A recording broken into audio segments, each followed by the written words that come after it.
Pinagkakatuwaan at pinagtatawanan ngayon si Skastakli. Ito ay matapos na mag-post siya na tila nangangahulugan na gusto niya makipagbalikan sa kanyang ex.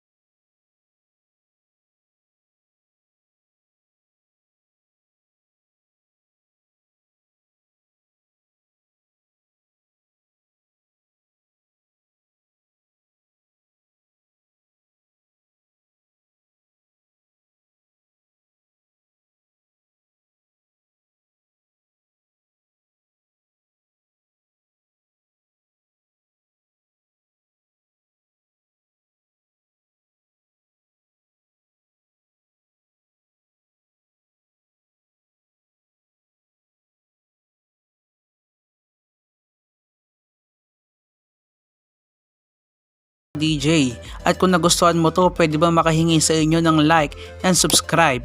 Pakipindot na rin ang bell button mga ka-DJ para update tayo sa online chismisan.